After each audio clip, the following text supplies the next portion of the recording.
नमस्ते। आप सभी का हमारे YouTube चैनल पर बहुत बहुत स्वागत है।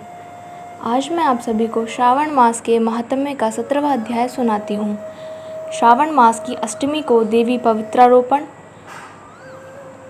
पवित्र निर्माण विधि तथा नवमी का कृत्य। ईश्वर बोले, हे देवेश, अब मैं शुभ पवित्रारोपण का वर्णन करूँगा। सप्तमी तिथि को अधिवासन करके अष्टमी तिथि को पवित्रकों को अर्पण करना चाहिए। जो पवित्रक बनवाता है उसके पुण्य फल को सुनिए। सभी प्रकार के यज्ञ, व्रत तथा दान करने और सभी तीर्थों में स्नान करने का फल मनुष्य को केवल पवित्र धारण करने से प्राप्त हो जाता है, क्योंकि भगवती शिवा सर्वव्यापिनी है। इस व्रत से मनुष्य धनहीन नहीं होता, उसे दुख, पीड़ा और व्याधियाँ नहीं होती, उसे शत्रुओं से होने वाला भय भी नहीं होता और वह कभी भी ग्रहों से पीड़ित नहीं रहता। इससे छोटे बड़े सभी कार्य सिद्ध हो जाते हैं। हे वत्स, मनुष्य तथा राजाओं की, विशेष करके स्त्रियों के पुण्य की वृद्धि के लिए इससे श्रेष्ठ कोई अन्य व्रत नहीं है। हे तात, सौभाग्य प्रदान करने वाले इस व्रत को मैंने आपके प्रति स्नेह के कारण बताया है। हे ब्रह्मपुत्र, श्रावण मास के शुक्ल पक्ष की सप्तमी तिथि को अधिवासन करके देवी के प्रति उत्तम भक्ति से संपन्न वह मनुष्य सभी सामग्रियों से युक्त होकर सभी पूजा द्रव्यों, गंध, पुष्प, फल आदि अनेक प्रकार के नैवेद्य तथा वस्त्राभरण आदि संपादित करके उनकी शुद्धि करें। इसके बाद पंचगव्य का प्राशन कराएं, चरु से दिग्बली प्रदान करें तथा अधिवासन करें। उसके बाद सदृश वस्त्रों तथा पत्रों से इस पवित्रक को आच्छादित करें। पुनः देवी के उस मूल मंत्र से उसे 100 बार अभिमंत्रित करके सर्व शोभा समन्वित उस पवित्रक को देवी के समक्ष स्थापित करें। इसके बाद देवी का मंडप बनाकर रात्रि में जागरण करें और नट, नर्तक तथा वीरांगनाओं के अनेक विध कुशल समूहों और गाने बजाने तथा नाचने की कला में प्रवीण लोगों को देवी के समक्ष स्थापित करें। उसके बाद प्रातःकाल विधिवत स्नान करके पुनः बलि प्रदान करें। इसके बाद विधिवत देवी की पूजा करके स्त्रियों तथा द्विजों को भोजन कराएं। पहले देवी को पवित्रक अर्पण करें तथा अंत में दक्षिणा प्रदान करें। हे वत्स, अपने सामर्थ्य के अनुसार कार्य सिद्धि करने वाले उस नियम को धारण करें। राजा को प्रयत्नपूर्वक स्त्री के प्रति आसक्ति, जुआ, आखेट तथा मांस आदि का परित्याग कर देना चाहिए। ब्राह्मणों तथा आचार्यों को स्वाध्याय का और वैश्यों को खेती का कार्य तथा व्यवसाय नहीं करना चाहिए। 7, 5, 3, 1 अथवा आधा दिन ही त्यागपूर्वक रहना चाहिए और देवी के कार्यों में निरंतर अपने मन में आसक्ति बनाए रखनी चाहिए। हे मुनि सत्तम, जो बुद्धिमान व्यक्ति विधानपूर्वक पवित्रारोपण नहीं करता है उसकी वर्ष भर की पूजा व्यर्थ हो जाती है। अतः मनुष्य को चाहिए कि देवी परायण तथा भक्ति से संपन्न होकर प्रत्येक वर्ष शुभ पवित्रारोपण अवश्य करें।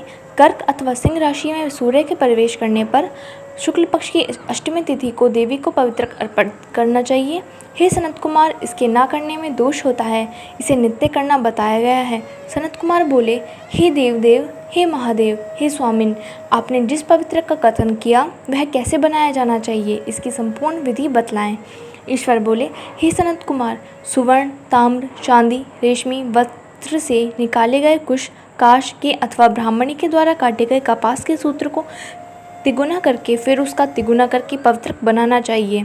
उनमें 308 तारों का पवित्रक उत्तम और 270 तारों का पवित्रक माध्यम माना गया है। 180 तारों का पवित्रक को कनिष्ठ जानना चाहिए। इसी प्रकार 100 ग्रंथि का पवित्रक उत्तम, 50 ग्रंथि का पवित्रक माध्यम तथा 26 ग्रंथि का सुंदर पवित्रक कनिष्ठ होता है।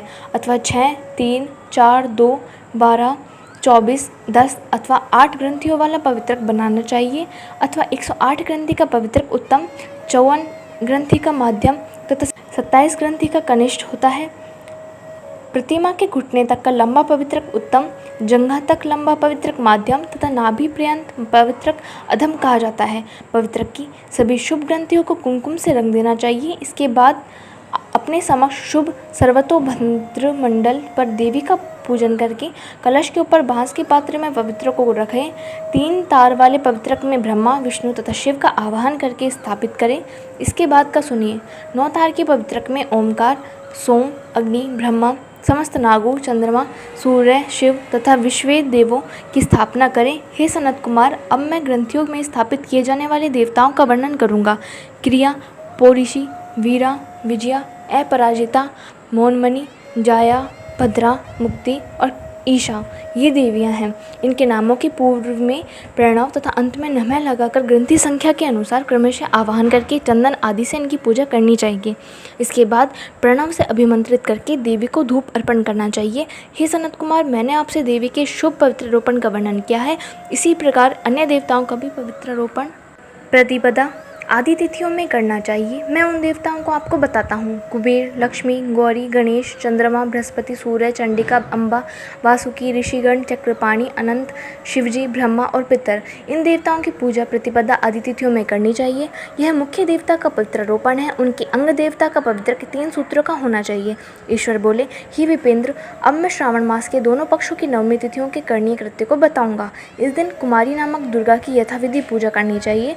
दोनों पक्षों की नवमी के दिन नक्त व्रत करें और उसमें दुग्ध तथा मधु का आहार ग्रहण करें अथवा उपवास करें। उस दिन कुमारी नामक उन पापनाशिनी दुर्गा चंडिका की चांदी की मूर्ति बनाकर भक्तिपूर्वक सदा उनका अर्चन करें। गंध, चंदन, कनेर के पुष्पों, दशांग, धूप और मोदकों से उनका पूजन करें। उसके बाद कुमारी कन्या, स्त्रियों तथा विप्रों को श्रद्धापूर्वक भोजन कराएं। फिर मौन धारण करके स्वयं बिल्वपत्र का आहार ग्रहण करें।